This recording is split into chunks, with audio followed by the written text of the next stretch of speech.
We're with Board of Finance Chairman John Kortze, talking a little bit about the budget. John, the issue of school security was obviously paramount on the minds of virtually all town officials, but the Board of Finance, having acted early on the budget, took some unprecedented steps to ensure that no matter what happens with eventual grant outcomes, that the town would have enough put aside to address primary security concerns. Yeah, the issue of security for this year's budget was in fact unprecedented, and the manner in which we went about it is that we found ourselves with a budget that didn't have any of the security issues addressed, and we needed to add money to the budget to do that. We weren't really quite sure exactly what that would look like, and it seems to be changing fairly dramatically, but we did know that the paramount goal that we should have had and did have at the time was to make sure that there was enough money in there to be able to address the security concerns no matter what the future were to bring.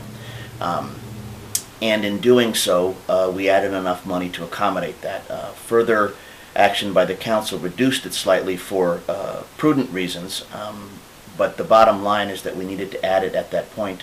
We did, to make sure that we could address all the security concerns for the elementary schools and all the schools in general. And this work that you are doing is evidence of also a level of cooperation and communication amongst many members of the board, of the boards, the least elite town boards, from selectmen to Board of Education to your Board of Finance and the council. Yeah, for a number of years now, in my experience with government, there's been a tremendous amount of cooperation amongst all of the major boards. It's been a lot easier to move forward on a lot of items, and then we have the tragedy, and all of that carried forward, tenfold after that.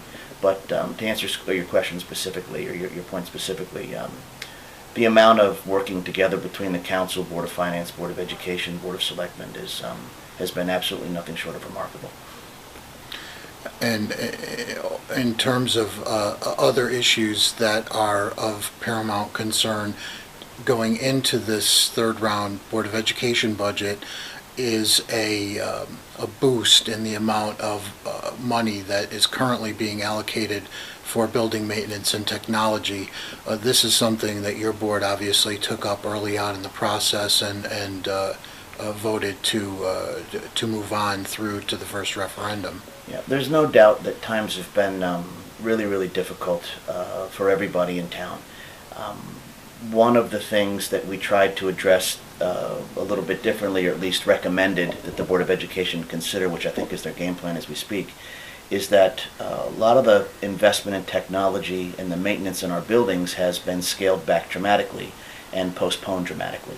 The suggestion that the Board of Finance make is that every year they present us with the next 5-year window and what they plan on spending each year.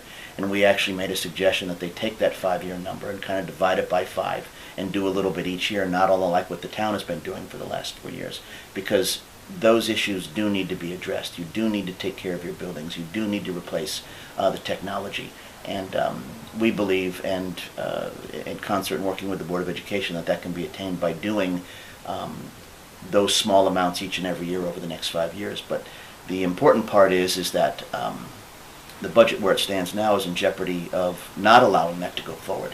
And at some point, if we haven't reached it already, there's a point of no return when it comes to your buildings and your technology. What goes hand in hand with that is the ability to work with new leadership, particularly at the school district. Did you want to speak a little bit to that process? You talking about John?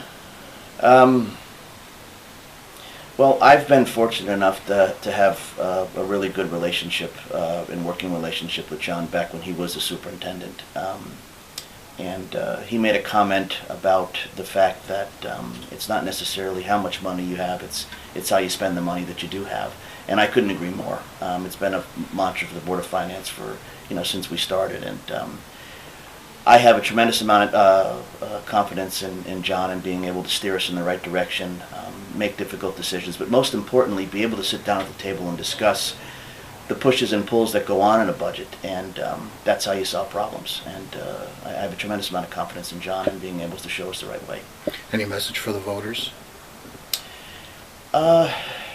Just that there's a lot of moving parts this year. You know, there's budgets in difficult times. There's the tragedy, which, you know, obviously has been the biggest issue that the town has faced since we've probably been around. There's reval, all of which pale in comparison, but a lot of this stuff is on people's minds. I would very, very much encourage people that if you had any questions to call the town or call your elected representative, or more importantly, go to the town's website, especially when it comes to reval. Not everybody's taxes are going up, even though the budget is increasing, and the best way to determine how that affects you directly is to look your own property up online and get the answer for yourself.